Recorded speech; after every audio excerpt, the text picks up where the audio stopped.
Hola a todos, bienvenidos a Repaso Online. Mi nombre es Claudio Cornejo, soy interno de séptimo y estoy dando algunas ayudantías de temas de la urgencia. Y el que veremos a continuación es neumonía. Voy a hablar sobre algunos puntos de definición y etiología, el diagnóstico y manejo con sus predictores clínicos que nos pueden ser útiles en el servicio de urgencia y a la hora de hospitalizar a un paciente. Y vamos a finalizar con un pequeño caso clínico. En cuanto a definición, la neumonía es un proceso inflamatorio pulmonar que es de origen infeccioso. Puede ser bacteriano, viral o un hongo. Y la ANAC, que es muy conocida, es la que se adquiere fuera de un servicio hospitalario. Para el diagnóstico se requiere la clínica, pero también se requiere de una radiografía. En cuanto a la clínica, es importante conocer algunos de los síntomas más frecuentes y en el interrogatorio preguntar si el paciente ha tenido o no tos con expectoración, si ha estado con una fiebre en los últimos días, un dolor preurítico, si ha tenido escalofrío. Y a la exploración física también nosotros tenemos que buscar a la ocultación si el paciente tiene estertores, si está con crépito o sibilancia. Hay que buscar material de percusión, fiebre, taquipnea, taquicardia y cianosis. Y hay algunos signos que nos van a hacer pensar de que estamos frente a una neumonía más grave, como lo son cuando tenemos insuficiencia respiratoria, uso de musculatura accesoria de forma importante, que el paciente esté confuso, que esté en coma, que tenga algunos signos de shock, taquicardia y taquipnea es importante, y si el paciente está hipotenso, porque puede ser un shock. Eh, la radiografía es importante también en el momento del diagnóstico porque se considera como gol estándar tener una consolidación asociado a una clínica compatible. Además de permitirnos el diagnóstico, también nos va a permitir cierta conducta, porque si estamos frente a un patrón de consolidación, vamos a pensar de que estamos también frente a bacterias típicas que generan este patrón y vamos a dar un tratamiento empírico apropiado. Si estamos frente a un patrón de infiltrado intersticial difuso, vamos a pensar más bien de que estamos frente a algunas bacterias atípicas o que también puede ser un proceso viral. Y también nos permite ver si tenemos o no complicaciones, como son el derrame paraneumónico o un empiema que esté infectando este derrame, y también un absceso pulmonar, que van a requerir de un manejo específico para estas patologías. En cuanto a qué exámenes solicitar, por lo general solamente solicitamos la radiografía en un paciente que ha manejado ambulatorio, son los que nos dicen las guías, pero los pacientes que han hospitalizado podemos hacer un estudio un poco más exhaustivo para identificar qué microorganismo es el que está afectando al paciente. Para ellos tenemos la muestra de expectoración, que nos vamos a dar información sobre el gram y el cultivo, otros cultivos como los hemocultivos y la baciloscopía en caso de sospechar TBC, y el estudio del derrame pleural. Podemos solicitar también el hemograma, la PCR y la procalcitonina para ver cómo va evolucionando nuestro paciente en la hospitalización, si va respondiendo o no a los antibióticos, y la serología en caso de que sospechemos de bacterias atípicas como la IgM de micoplasma, la clamidia, la legionela, y el IFI viral, que nos va a permitir identificar los virus como la influenza A y B, el metaneumovirus, el rinovirus, y también nos permite ver el virus respiratorio sincicial en los menores de un año. Tenemos otro que es más específico y que no está en todos los centros, que es el antígeno urinario, que también nos va a aportar información si es que estamos frente a neumococo o también legionela. En cuanto a la etiología, entonces en un 30 o un 60% permanece desconocida, pero es importante tener un poco de nociones de cuáles son los agentes más frecuentes, porque los antibióticos se seleccionan en función de los patógenos más probables en una situación dada. Eso se conoce como cobertura empírica. Dentro de los agentes más frecuentes de ver, tenemos el estreptococo neumoniae, por excelencia, es un gran positivo, y que va a causar la mayoría de las neumonias lobares. Está en un 40% de los casos colonizando la nasofaringe de forma normal, pero muchas veces los pacientes tienen inoculaciones de otras cepas, de otros tipos de neumococo, y son los que generan esta neumonía. En los pacientes que tienen limitación crónica del flujo aéreo o que tengan EPOC, van a haber otros agentes frecuentes de ver en estos pacientes que son el Haemophilus influenza y la Moraxella catarrhalis. Y también tenemos el Staphylococcus aureus, que por lo general se da en pacientes que tuvieron una influenza o un proceso gripal hace 2 o 3 semanas que se fueron recuperando, pero que se agudizaron con un nuevo proceso respiratorio que es una neumonía bacteriana asociada, que es por el estafilococo aureus. También se puede ver en usuarios de droga endovenosa y implicancias que genera cavitaciones. Si nosotros estamos frente a una radiografía que nos muestra un infiltrado intersticial, vamos a pensar que estamos frente también a bacterias atípicas. Y se les llama atípica porque son difíciles de cultivar en los métodos de cultivo estándar, ocurren en adultos más jóvenes y causan síntomas un poco más leves. Dentro de ellos destacamos el Mycoplasma pneumoniae, la Legionella y la Chlamydia pneumoniae. El Mycoplasma pneumoniae es frecuente ver en pacientes jóvenes, menores a 40 años, que tienen una clínica de tos no productiva persistente, o en más de 5 o 7 días, y no tienen este deterioro agudo tan abrupto como las neumonias típicas. La Legionella también se ve en pacientes más jóvenes que están conglomerados en algún centro y que están expuestos a aguas contaminadas como en aire acondicionado o en estanque, y tienen en el examen físico, en vez de taquicardia, tienen bradicardia. Hay otros agentes que están asociados también a la zoonosis, a algunos animales, como la Coxiella burnetii, que causa la fiebre Q y que está asociado a algunos animales de la granja, la Chlamydia psittaci, que está asociado a aves, y el hantavirus, que también nosotros los conocemos harto aquí en Chile por el ratón de cola larga, que está en la cordillera. También tenemos agentes etiológicos que son los virales, que también causan este patrón intersticial. Dentro de ello destaca la influenza, ahora el coronavirus, el metaneumovirus, el adenovirus, el virus respiratorio sincicial que se ve en los menores y el rinovirus. Y también tenemos algunos hongos que por lo general se dan en pacientes como endémicos, como la histoplasmosis y la blastomicosis, que son como más frecuentes ver en Estados Unidos, pero también afectan más a los pacientes que están inmunocomprometidos, como el Aspergillus, la nocardia y la actinomyces. Los anaerobios también con mayor probabilidad causan complicaciones como son los abscesos y se dan en pacientes susceptibles a broncoaspirar, que tengan un ACV, por ejemplo, o que sean usuarios de alcohol de forma crónica. Y entre ellos destaca los agentes polimicrobianos, el Streptococcus, el Bacteroides, el Fusobacterium y la Prevotella. Y también tenemos algunos agentes que son adquiridos en los hospitales, también a la ventilación mecánica, como la Pseudomonas aeruginosa, la Klebsiella pneumoniae, la Escherichia coli y también el Staphylococcus aureus meticilino resistente. Y ellos tienen resistencias a nuestros fármacos empíricos de primera línea, entonces van a requerir un poco más de cobertura. En cuanto al manejo inicial, lo primero que tenemos que hacer con un paciente que tiene una neumonía es categorizar el riesgo. ¿Y cómo lo podemos hacer? Tenemos varios predictores clínicos que utilizamos. El más conocido es el CRUB-65, que no nos dice muy bien dónde hospitalizar, pero sí nos ayuda a saber si este paciente requiere un manejo ambulatorio o lo hospitalizamos. Los clasifica en diferentes niveles de gravedad y también mortalidad. Y involucra lo que es confusión mental, también la urea mayor a 7 o el BOM, que es su equivalente, el BOM mayor a 23, la frecuencia respiratoria mayor a 30, la presión arterial sistólica menor a 90 y también la edad. El CRB65 es lo mismo que el CURB65, pero no va a incluir la urea ni el BOM, entonces es más fácil de utilizar. Esto se traduce en una tabla en donde vemos también mortalidad, y en base a eso nosotros decidimos si hospitalizar o no. Si tenemos entre 0 y 1 punto, la mortalidad no excede los 2% y es más óptimo que al paciente lo manejemos ambulatoriamente. Ya si tenemos entre 2 y 5 puntos, podemos considerar la hospitalización.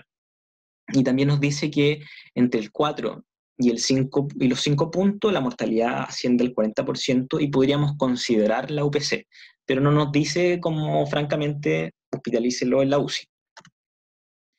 Otro score predictivo clínico es el PSI, que es la Pneumonia Severity Index, que tiene muchos más parámetros a evaluar y tiene ese problema de que, como tiene tantos parámetros, no es tan aplicable en el servicio de urgencia, pero igual es importante conocerlo.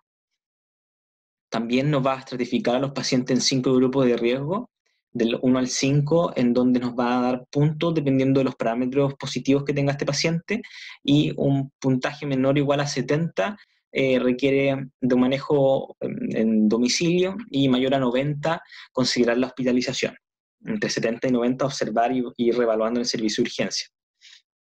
Y los parámetros que tienen mayor punto son las comorbilidades, como tener una neoplasia asociada, una hepatopatía, también si tenemos una acidosis importante, eh, una uremia importante, o una creatinina también elevada, que nos traduce en el fondo que está empezando el paciente a tener también falla en otro órgano.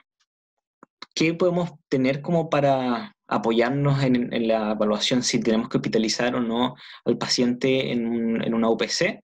Tenemos otros scores, como el SmartCop y el ATS.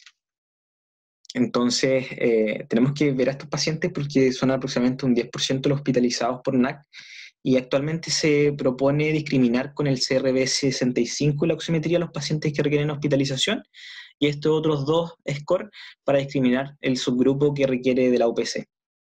Eso también es algo importante que no había mencionado antes, que la oximetría también nos da conducta. Si el paciente está desaturando ambiente y requiere de oxígeno, también no podemos derivarlo a la casa. El primero es el ATS, que son los criterios mayores y menores. Si tenemos un criterio mayor, pensamos en que el paciente va a tener que estar en la UPC porque necesita ventilación mecánica o porque está con un shock séptico que muchas veces requiere de droga vasoactiva. Y los criterios menores también involucran la hipotensión mantenida, la taquipnea importante, la hipotermia, la confusión mental, tener una insuficiencia respiratoria importante con una PAFI menor o igual a 250, el compromiso multilobar también nos da gravedad, y tener daños en otros órganos como el bono alterado, la leucopenia y la trombocitopenia, mayor o igual a 3 criterios, también nos puede hacer pensar en que el paciente requiere de un cuidado más especializado en la OPC. Con esto también nos podemos apoyar con la procalcitonina. Y por último tenemos el SmartCop, que es muy parecido al anterior, y que con mayor o igual a 3 puntos identifica un 90% de los pacientes que requieren UPC y tiene muchos criterios parecidos al anterior. También involucra la PAFI, si es que tenemos o no compromiso multilobar en la radiografía, y también se agrega la albúmina menor a 3.5, la edad del paciente. Entonces, en modo resumen, la decisión de hospitalizar va a estar dado por si el paciente tiene o no comorbilidades descompensadas, si está o no desaturando ambiente, y también los scores clínicos iniciales como el CURB 65 mayor o igual a 2 puntos o el PCI mayor o igual a 3 puntos.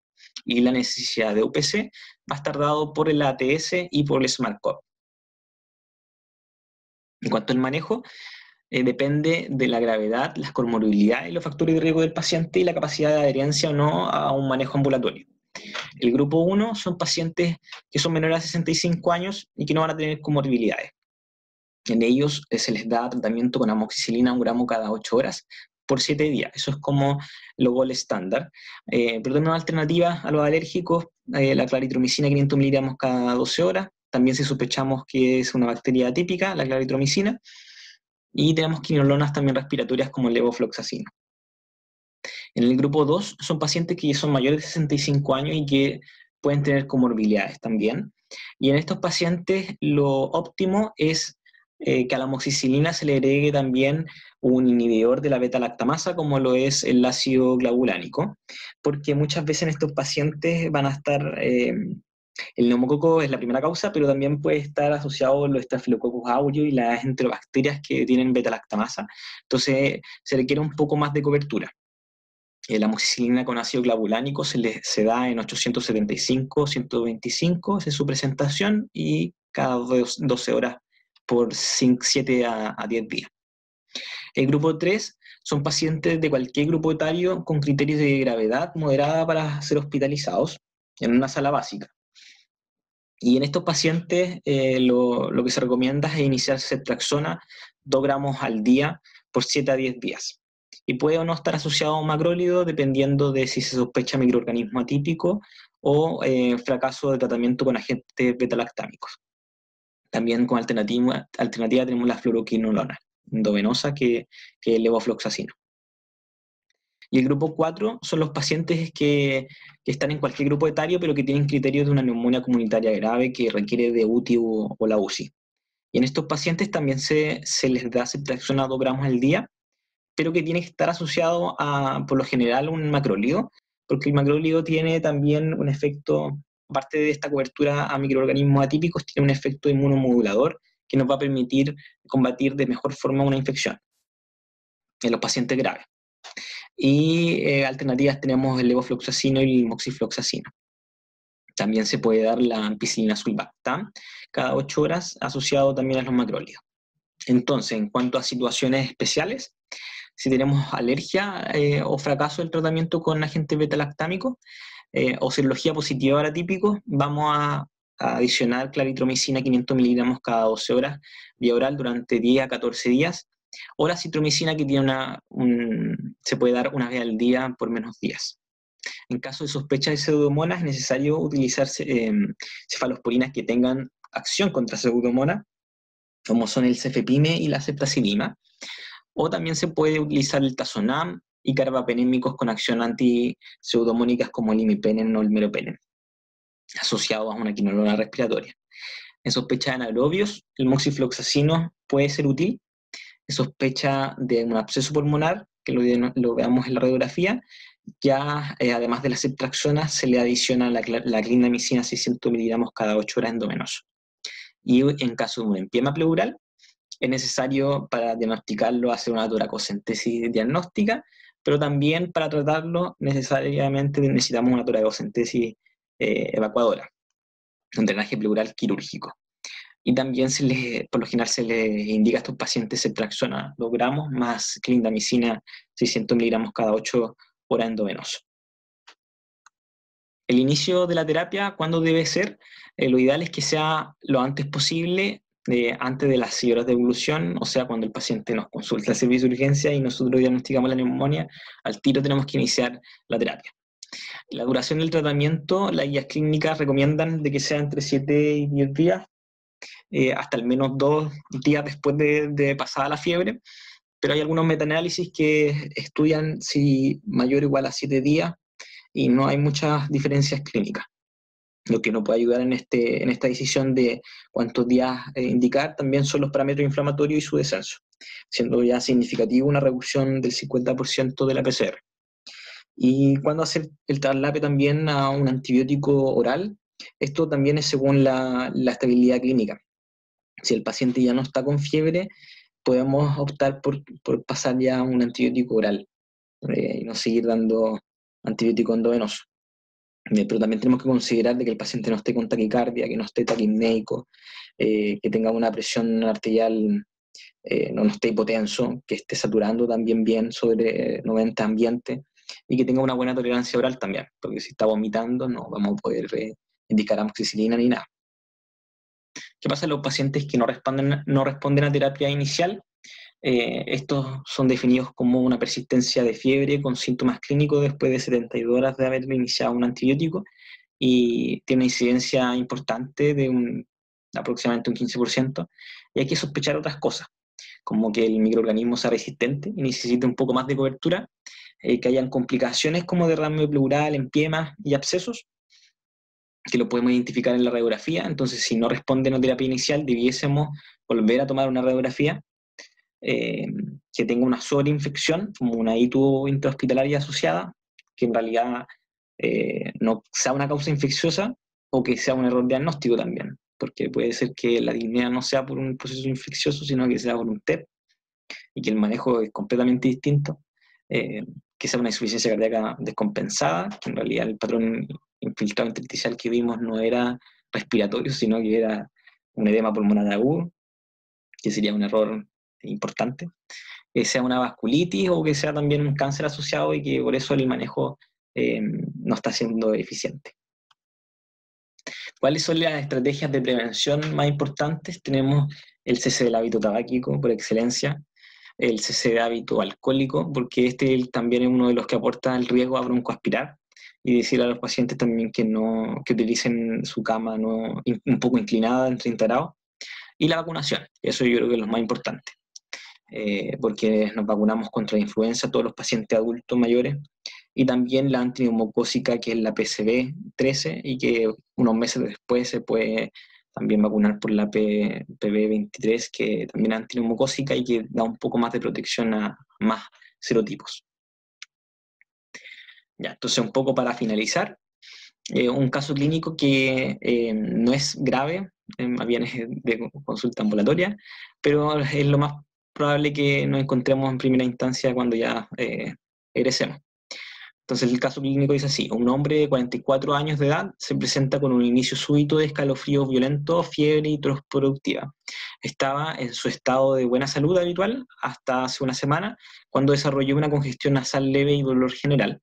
Y por lo demás se sentía bien hasta anoche, pero anoche se sintió muy fatigado y febril, desarrolló tos acompañada de dolor torácico pleurítico derecho, por lo que nos consulta. Y su único antecedente patológico notable es que fuma aproximadamente 5 cigarrillos al día. No tiene otra comorbilidad. Un paciente joven también. La exploración física no tiene hallazgos notables, salvo ruidos respiratorios bronquiales y estertores al final de la inspiración en la parte inferior del campo pulmonar derecho. O sea, está bien focalizada. Le tomamos una radiografía también y también vemos este patrón de consolidación en el lóbulo pulmonar derecho. ¿Cuáles son los signos vitales del paciente? Estaba febril, estaba con una frecuencia cardíaca normal de 80 latidos por minuto, tampoco estaba taquipneico, estaba con 18 respiraciones por minuto, una presión normal y estaba saturando ambiente, bien ambiente, 97%, que eso también es importante verlo.